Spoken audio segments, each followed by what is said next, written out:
Is Kamala Harris's bold new strategy enough to win over crucial voters and beat Donald Trump? With just weeks until Election Day, she's making big moves and raising serious questions about Trump's health and leadership. Could this be the game changer? Let's break it all down, her plans, Trump's response, and what it means for the future of America. Stay tuned. Welcome back to the channel. Today, we're diving into the latest from the campaign trail, where Kamala Harris has just unveiled a sweeping new economic plan aimed at black male voters, an essential demographic in this election. And she's not stopping there. Harris is raising some pointed questions about Donald Trump's transparency and health. Is this the shakeup her campaign needs to lock in a victory? Let's get into the details of this bold new strategy and whether it has the potential to shift the momentum in the final stretch of the race. Harris's opportunity agenda for black men. First up, let's talk about Kamala Harris's opportunity agenda for black men. This new plan is all about creating wealth, increasing opportunities, and addressing critical issues facing black men across the country. Here's a breakdown of what it includes. $20,000 forgivable loans for black entrepreneurs. Harris is focusing on helping black men start businesses and protect their assets, a key move in building long-term wealth. Apprenticeship programs and more black teachers.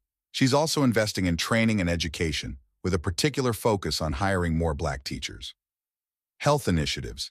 Addressing health issues that disproportionately affect black men is another core part of this plan. Legalization of recreational marijuana. Harris is pushing for the legalization of marijuana and wants to ensure black men have access to the growing cannabis industry. It's a broad, ambitious plan, and it's clear Harris is betting on this to boost enthusiasm among black male voters, a group where Democrats have seen some slippage in recent polls. Barack Obama himself warned recently that Democrats need to secure more support in this area. Harris knows that even a small dip in enthusiasm could impact the final outcome in what's already shaping up to be a razor-thin race. Harris' attack on Trump's health and transparency. While unveiling her new plan, Harris isn't just talking about policy. She's also putting pressure on Trump over his health and transparency, or lack thereof.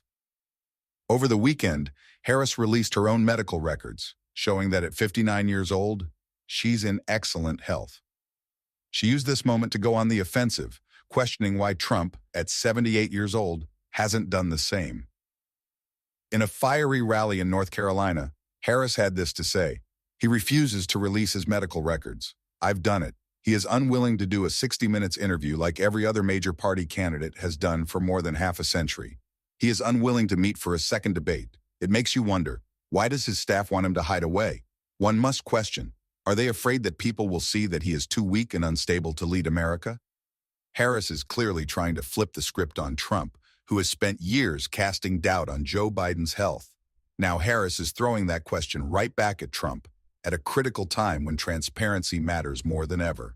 Election strategy, the ground game. Now let's talk strategy. With only a few weeks left before the election, both Harris and Trump are pushing hard, but their approaches are vastly different. Kamala Harris is going all in on traditional campaign tactics, relying on a strong paid field operation to mobilize voters. She's traveling to key states, such as Erie, Pennsylvania, and Detroit, Michigan, connecting with black-owned businesses and hosting town halls with influencers like Charlemagne the God. On the other hand, Trump's team is targeting a smaller universe of less frequent voters, banking on outside groups to help reach those who've never voted before. But will this strategy work? Mark McKinnon, a former advisor to George W. Bush, had this to say: "At the end of the day, paid staff are always better than volunteers." It's tried and true.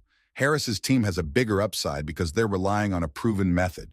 Trump, on the other hand, is fishing in a very small pond, hoping to bring new voters in. With tight polling in states like North Carolina and Arizona, every vote matters, and Harris is counting on her ground game to make the difference. What's next? So where does this leave us? Harris is making bold moves with her economic plan and her attacks on Trump's health. But will it be enough to close the gap in these final weeks? Polls are tightening, and both campaigns are digging in for a fierce battle. Harris is positioning herself as the candidate of change, while Trump continues to double down on his base. This election could come down to a few key battleground states, and Harris is betting that her new agenda will resonate with black men and help her lock in those crucial votes. What do you think? Will Harris's new strategy pay off? Or will Trump's base rally behind him in the final days? Let me know in the comments below, and don't forget to subscribe for more updates as we count down to Election Day. Thanks for watching, and I'll see you in the next video.